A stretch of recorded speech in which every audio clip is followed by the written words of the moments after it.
continuing on with our sermon series about building your life and having a firm foundation for that. And it's true that kind of all of us are in some stage of building our life. The problem is that a lot of times we go on to, putting up the walls and maybe even doing some roofing in our life before we've really built the right foundation. And so that's what we've been looking at through the last couple of sermons. And we're talking about the idea here that our covenant relationship with God is the foundation for our life. And it's really the only firm foundation that can build the life that you want. Now, when we talk about a covenant relationship with God, it's important to understand exactly what a covenant is. And so if you kind of look it up in theological terms, it'll say something like a treaty or an agreement, something similar to that. But it's really a little bit more than that. It's an agreement that makes two things into one. And so really what we need to understand is that the covenant relationship with God, this relationship that takes us and God and unites us together, is the firm foundation for our life. And so today we're going to be talking about the area of our life that is fun for everyone. It's our finances. Now, here's the thing. Most of the time, if you go to a church and they're speaking about finances, you think, oh, had to be that week that I had decided to go. It's not generally people's favorite week, let's say that. So we're not going to tell you to give all your money to the church. We're not going to, pass the plate around until we feel like we've got enough. We're not going to do any of those things. So rest assured, it's okay. No, we're going to talk about really the purpose of our finances and how to use them in this foundational way that when we have a relationship with God or we are united to Him in Christ, that it changes our approach to finances and it sets us free from a lot of the problems that we can have if we try to have some other foundation. So let's turn to Luke chapter 16, and we're going to be looking at verses 1 through 13. It's a little bit longer passage, but I think it's important. Jesus here is going to tell a story, a parable, and it's one of those parables that's a little bit of a head-scratcher because Jesus seems to be lifting up a dishonest guy and saying, here's the guy you should be like. And so we'll look at that and try to figure out what Jesus meant by that. So Luke chapter 16, starting in verse 1, it says, He also said to the disciples, there was a rich man who had a manager, and charges were brought to him that this man was wasting his possessions.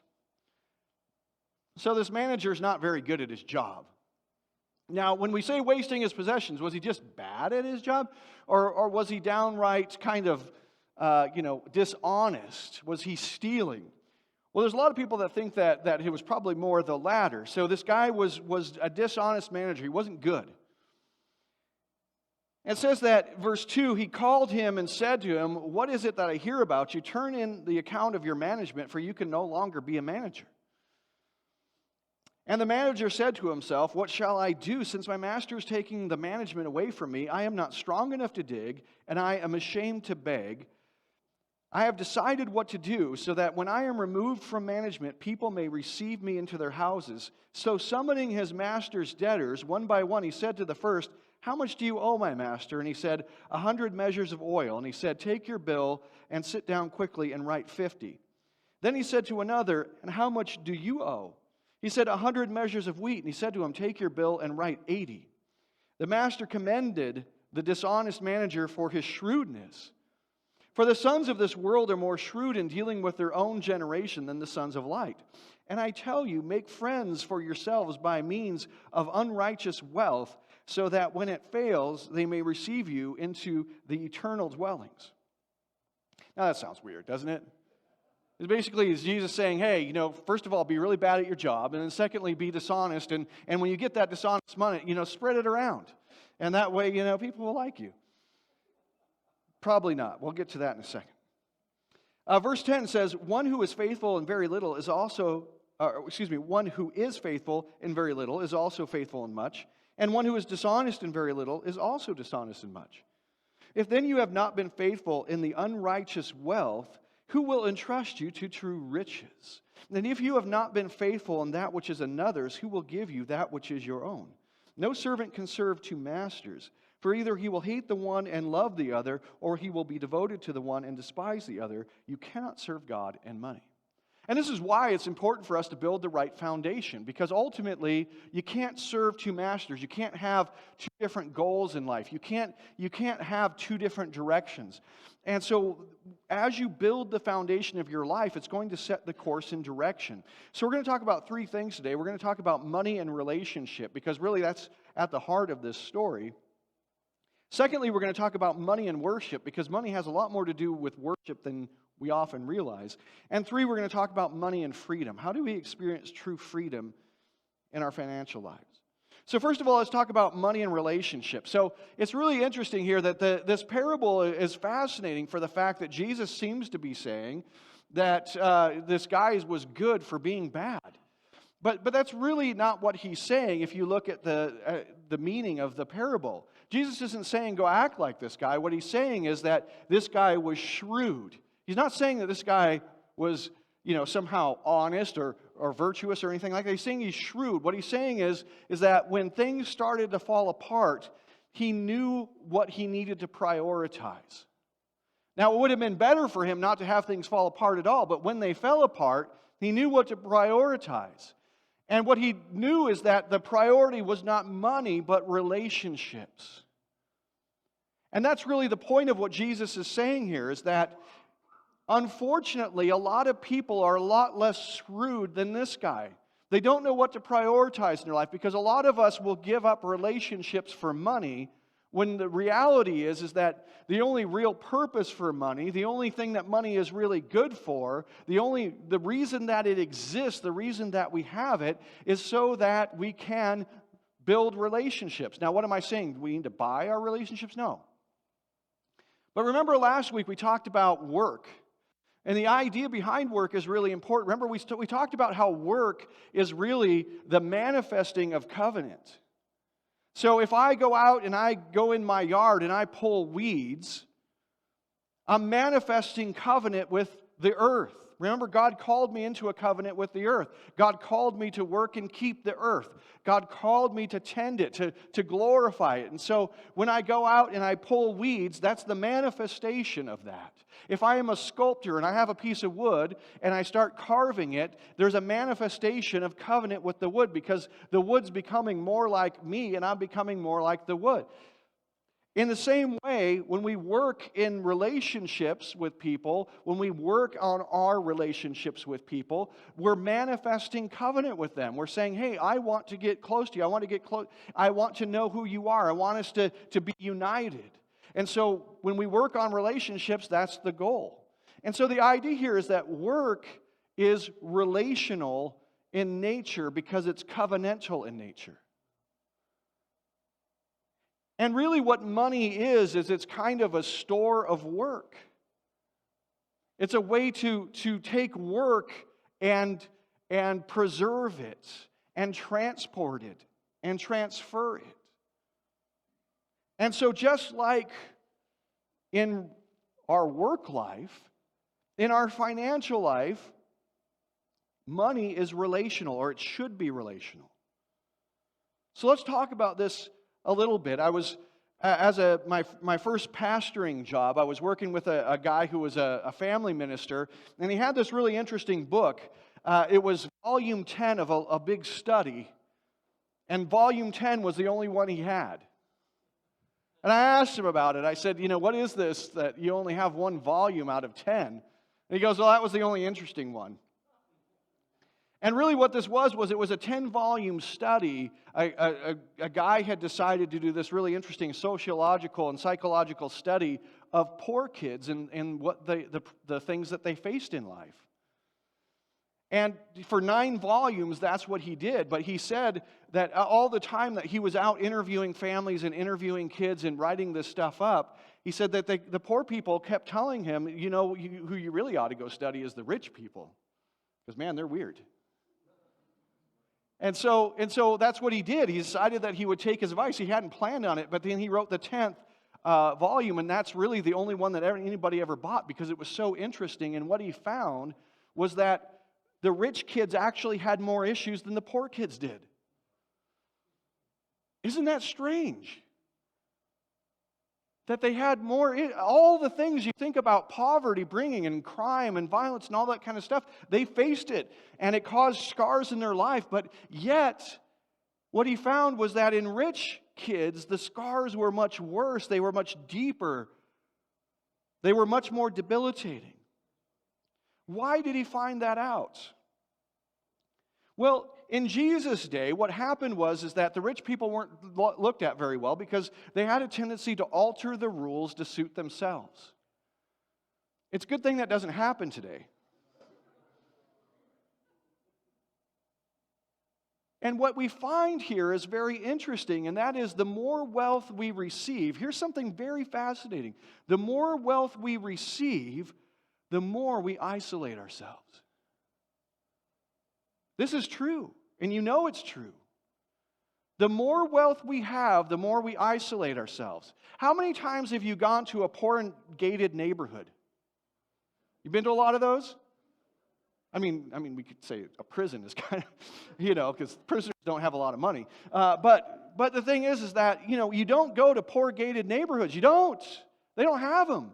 In fact, when you go to a poor neighborhood, what you find is that people are living right next to each other. They're around each other all the time. They're around a lot of their neighbors all the time. They know their neighbors. In fact, they see each other on the street all the time because they're generally taking public transportation.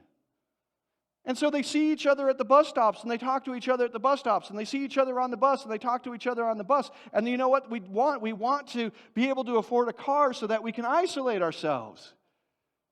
And the best thing is that if you live in a gated community and you have, in a gated community, they probably have rules. In fact, I once visited a gated community that you could not park on the street at night. You could not park in your driveway at night. After, I think it was 8 o'clock, your car had to be in your garage. So imagine you go from your house, you go into your garage, you get in your car, you open the garage door, you back out, you drive through your gated neighborhood. You don't talk to anybody this whole time. You go to work, you get in, you come home, you drive into your garage, and the whole time you don't see anybody. You isolate yourselves. And so what do? When you go on a vacation, you want to make sure you go to someplace isolated. You don't go out to the movies because that's where all the people are who can't behave themselves. You watch it at home on your big screen TV, which you got because you want to make it as big as possible, like the theater, but you don't want any of the people in the theater. And it's a lot easier to buy the big screen TV than to rent out the whole theater. So this is the nature of things. That when we have money, we tend to isolate ourselves. And so what he found was that this was particularly true, that the richer the people that he interviewed, and especially in interviewing their kids, the richer they were, the more they isolated themselves. If you were rich enough, you didn't want to go to a restaurant, you hired a private chef. And so what you did more and more was you isolated yourself, and the effect that had on the children was profound, and it was devastating. They grew up fearful of everyone and everything. And it's interesting that the more wealth we have, the more ability we have to indulge those things. I was talking to someone recently who had a friend, and this friend is in their mid-30s, and she's afraid to go out and do anything. If her mother leaves for a while and goes to, say, get her hair done or go shopping or something like that, this daughter is constantly texting her mom, "When are you going to be home? I'm afraid. I need you here. I'm afraid." And this has gotten worse and worse. Now, the family was wealthy enough that for a while they rented her an apartment or a condo, or bought her a condo that she could live in without having to work or pay for anything. But then the part of life she did have to deal with became too much for her, and so then she moved into their house, and now they do more for her. And the reality of the situation is that our culture has gotten to this point where we're rich enough that we can protect our kids from everything, but the bigger deal we make out of the challenges that our children face, the more they feel like the world is overwhelming for them. You know how that goes, right? That when your kid is little, if your kid thinks something is a big deal, and you act like it's a big deal because you're taking your cue from them, they get reinforced that it's a big deal. But if your kid thinks something is a big deal and you say, no, this isn't a big deal. Let's go pet the bunny, right? The bunny's not a big deal. I'm saying that it's confessional. When I was a kid, my sister had a pet rabbit and I was terrified of it. Now the thing is, I'm not terrified of rabbits anymore. I don't shoot them because they're terrifying. I shoot them because they're tasty. Let that sink in. So the thing is that if my parents had made a big deal, they could have said something like, "That rabbit's dynamite," or something like that. So a lot of you didn't get the reference. It's okay. Monty Python. Okay. But the thing is, if they had made a big deal out of it, then I would have been grown up and been terrified of it, because I would have thought, well, this is a big deal. They've said that to me by their actions. But the reality is that wealth has this terrifying effect on us, that it isolates us from one another, because it means that we don't need other people. The more money we have, the less we need other people. Let's face it, here's the thing. People are a mixed bag, aren't they? People are a mixed bag. And the thing is it's like, it's like they're a bag full of cute little puppies and like snakes. And the problem is that whenever you're dealing with a person, you deal with both those things. But if you can have your own puppies, then you say, well, I can have that without the snakes. And so that's what we do, is we isolate ourselves because we don't like to deal with that part of everybody that's a little bit of a problem. But here's the problem, is that as we isolate ourselves, not only are we not dealing with their problems, but they're not pushing into our problems at all either. Because the reality is, just like they're a bag of puppies and snakes, we're a bag of puppies and snakes too. The reality is that I've got my own sins, I've got my own problems, I've got my own selfishness, I've got all of the things inside of me that you have. And if we're coming into contact with each other, we can actually kind of push each other into shape a little bit. We can keep each other from being so kind of kooky and weird and troublesome and chaotic. But the more that I isolate myself from you, the less we have the opportunity to provide that for each other.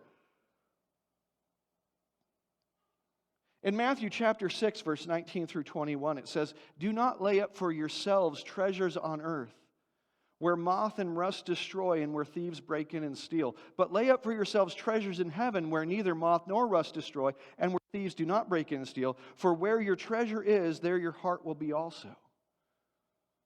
Now, it's interesting that in this passage, they talk about a few things. The word, from what I understand there, the word for rust has to do with something that is decaying. And there were three main ways of having wealth in the Old Testament world, or the Old Covenant world. There was clothing. If you had lots of clothing, then you were rich. There was food. If you could store up for yourself grain, then you were rich. And there were precious metals like gold and silver. And what he's saying here is that in these three things, the problem is that there's an issue with all of them. Because if you have a lot of clothing, moths can come in and they can ruin it. If you have a lot of food, then it can decay. And if you have a lot of precious metals, you become a target for theft. But what's interesting here is that there's another way that we can read this, and that is this, that the wealth itself is not just something that decays, but something that brings decay. That wealth has a tendency to bring with it decay. And that the decay is not just in the wealth, but that decay can be in the person who has the wealth. And so the thing is that does that mean we just get rid of all of our money? Well, the reality here is that there's a purpose for money, and if we use it for its purpose, then it can be something that brings about blessing and glory. What's interesting is that as people become rich, what happens is that their relationships become about money. You can know the right kind of person. You can get networked. You guys know what I'm talking about? You can start knowing the right kind of people. Well, this person's good for this person's good for that. And one of the things that I was listening to a guy who talked about the benefit of being rich is that you don't have to spend as much money. In fact, his argument was that's how you get rich in the first place. And what he meant by that, it was when you know the right kind of people, you have the right kind of connections, then life gets infinitely cheaper for you. But the problem with that is, you see the problem, right? It's that the relationships have become about money instead of money becoming a way to grow relationships. And so what is the deal with this dishonest manager? Well, it's possible that he was ripping off his boss for money. And so the relationship with his boss was about money. But then when he came to the end of the line, he got this glimmer of reality. He started to see the truth. And he started realizing that no, relationships aren't about money, but money is about relationships. He came to the end of the line, and he started trading money for relationships. And again, this is not a how-to, but it's a get-the-point kind of story. Let's be smart enough to see what this man saw at the end. That when you're in need, relationships are ultimately important.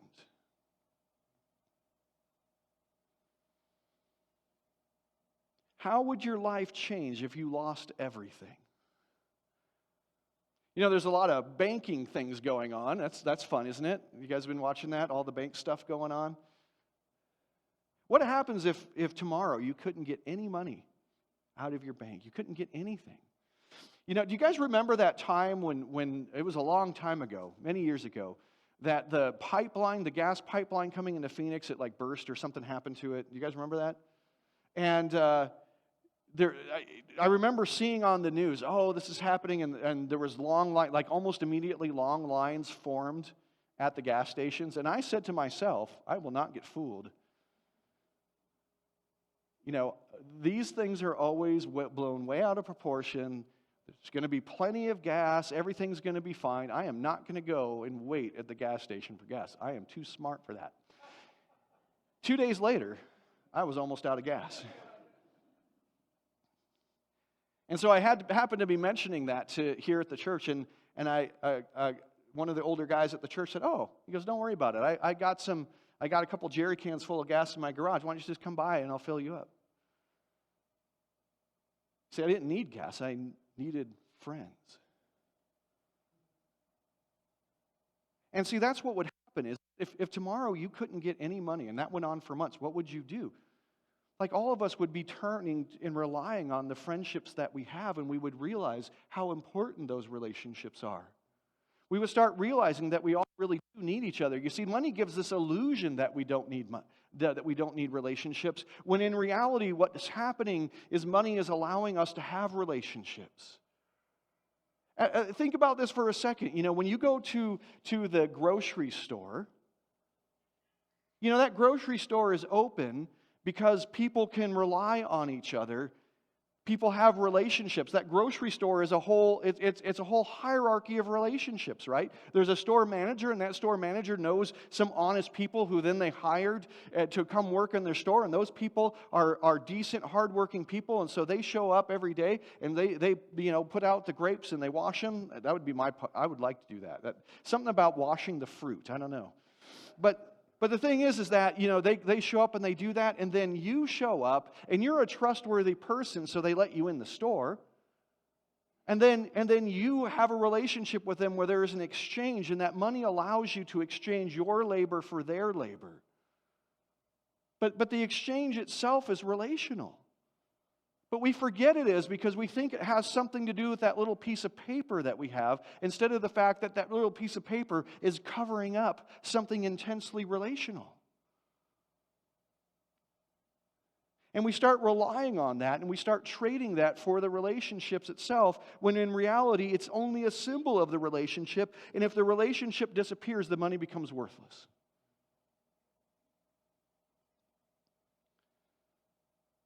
I've been in that situation before where you wake up and everything's gone. It happened when I was a child, and it actually happened twice. My dad found himself unexpectedly out of work 2 times in my life when I was a child. And the first time we went up to Michigan and we lived with my grandmother for a while. And then the second time we came down here and we lived with some cousins for a while. And I can tell you that the relationships are at the heart of our lives. So secondly, let's talk about money and worship. Because what's interesting is throughout the Bible, money is connected to worship. It might be interesting to you to understand that the word mammon that's used for money in this parable, the word mammon comes from the word amen, and it means trusted or trustworthy.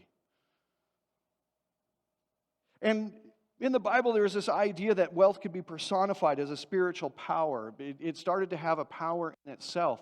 And again, that power that it had was largely a misunderstanding that people had about what money actually was. You see, it's easy when something becomes one step removed from its source. It's easy to lose sight of what it actually is. This money is not a power, it's representing a power. But you could come to trust in it as a power or a God, and when you make that mistake, you're putting your life on a very unfirm foundation, a foundation that will collapse on you. And the problem is that to spend undue money on ourselves is to worship or value ourselves too highly. And the reality also is that how we spend money reveals what we truly value or worship. The thing is, do we see money as a way of honoring the people we have relationships with, or do we see money as a way of honoring ourselves and fulfilling our own desires? What we should have, if we have a covenant with God, is we should have a covenant with others, and that covenant with others should lead us to want to cultivate other people.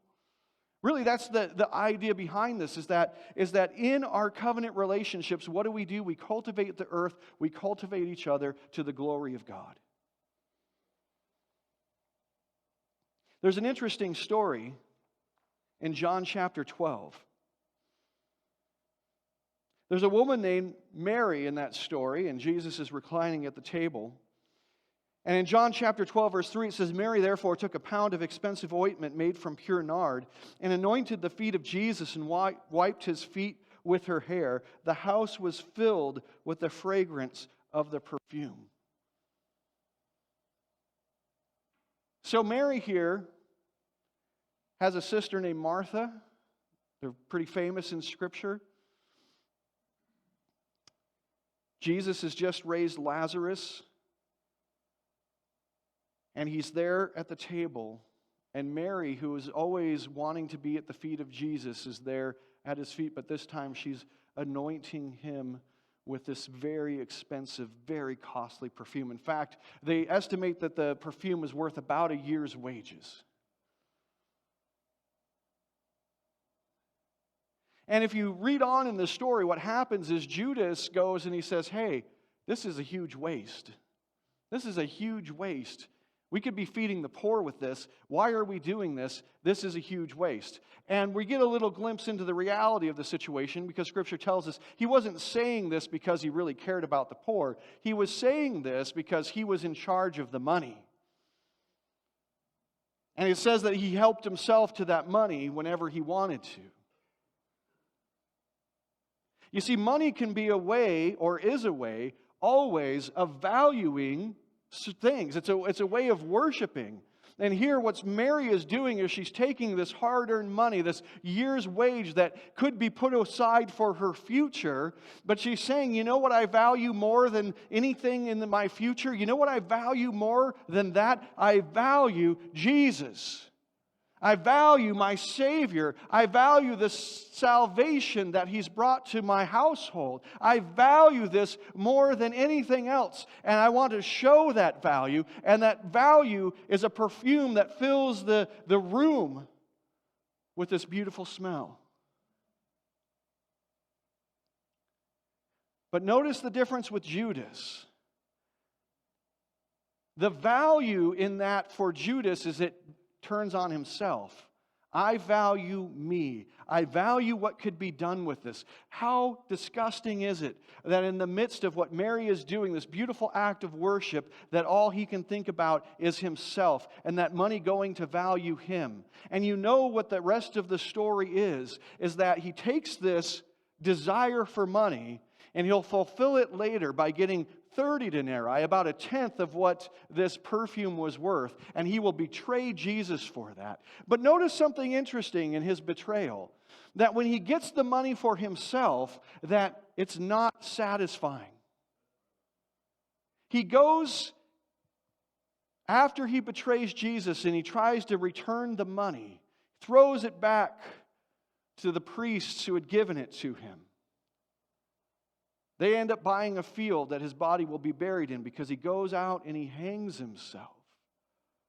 You see, here's the reality of the situation. Your money will be used to worship. It will be. It is now.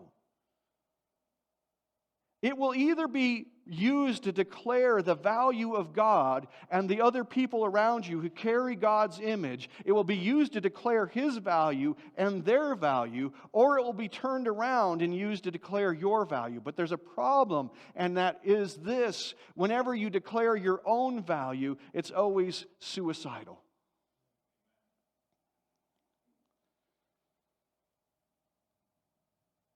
Why? Because worship joins us together with other people. And we are people who need something outside of ourselves to exist. God is the only independent being. And so when God made man, He made us to need something outside of ourselves to bring us life. And when we take money and instead of use it to bring in things outside of ourselves and to unite with it, but instead we turn it on ourselves, it is suicidal because we cannot worship ourselves and exist. It's just impossible. And it's easy to see why. Think about it this way. The thing that you worship is your ideal. It's the thing that you strive to be like. And that's where life kind of comes from, isn't it? Because you get up every day and you say, what am I going to do with this day? Like all of us tomorrow. Tomorrow is going to be Monday morning, right? How many of you guys are looking forward to that? Monday morning, it's great, right? Whew, Monday morning is our favorite. So what's the point of tomorrow morning? What's the point of Monday morning? Is tomorrow you're going to get up and you're going to strive to something. And that thing is your ideal. It's the thing that you hold in highest regard. And if that's God, then you're going to try to be as Christ-like as you can be tomorrow morning. And you're going to say, this is a week where I get to pursue this thing that has value beyond measure. This is what this week is for, is to pursue this. And what a grace that God has given me this week to do it. But think about it this way. If you become your own ideal, what are you pursuing? How are you going to be any more yourself than you already are?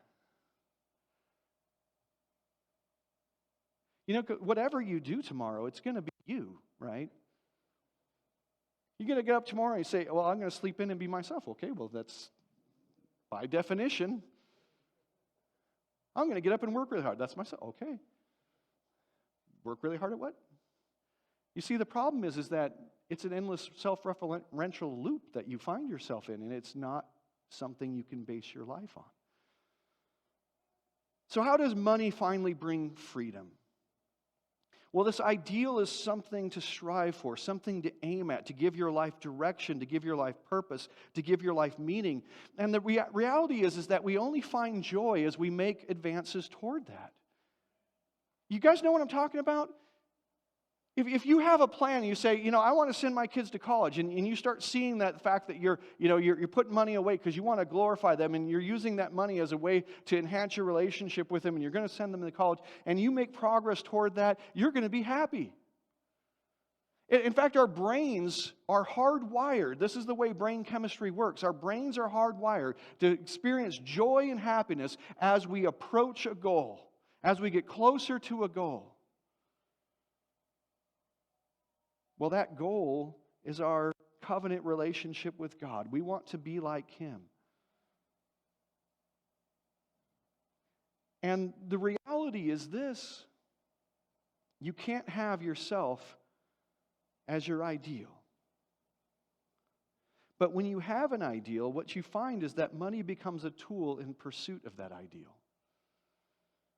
Money becomes a tool to value God and to value other people, to bring you closer to God and closer to other people, to serve other people the way that God does. You see, here's the thing. How do I get closer tomorrow to my ideal? How do I get closer to God? How do I wake up tomorrow and say, I'm feeling happy today because I'm getting closer to God? Well, you become like Him.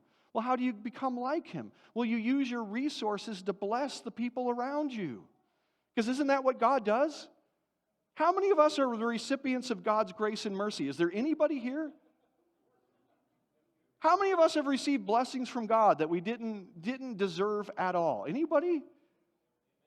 Is there anybody here that in their life there is somebody that you could use some of your money to help them, to bless them, to make them feel good about themselves, to lift them up?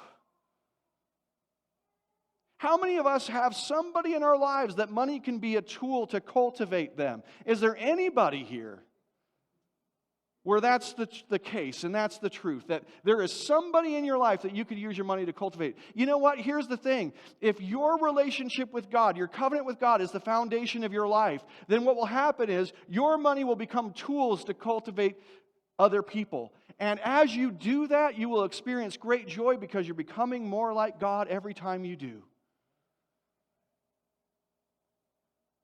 And it's not my job to tell you how to do that. Because I don't know who you know. I don't know what opportunities you have. But you know who you know. So figure it out. In Romans chapter 7, verse 22 and 23, Paul is talking about the situation here. And the situation is having two masters. And this is a problem that I see a lot of Christians doing. A lot of Christians will say, okay, well, I understand what you're saying, and so I know I need to have God as a master, but then we can kind of sneak some money in there alongside of it. Maybe we'll make God and money our masters. But the reality is you can't serve two masters. In Romans chapter 7, verse 22 and 23, Paul here says, "For I delight in the law of God in my inner being, but I see in my members another law waging war against the law of my mind and making me captive to the law of sin that dwells in my members." You see, here's the thing. If you try to keep this second master alive in your life, it's going to do nothing but make conflict within you. So make your relationship with God the foundation of your life. Kill any other gods and experience the joy of life that God has for you. So how do we apply this? Well, one, make God your ideal. Make Him the only ideal in your life. Secondly, belong to Him through the covenant. Let all things in your life unify you. Let everything in your life be built on the foundation of that relationship with God. Your money, your time, your work, everything. And then experience the joy that God has for you.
Thanks for joining our worship service today.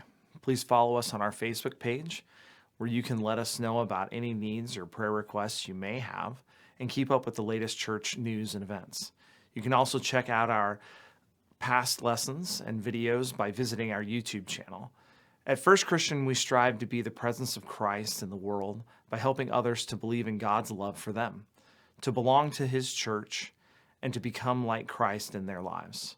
If you would like to support us in our ministry, you may do so by giving online through our website at fcct.org or by mailing checks to the church. Have a great week.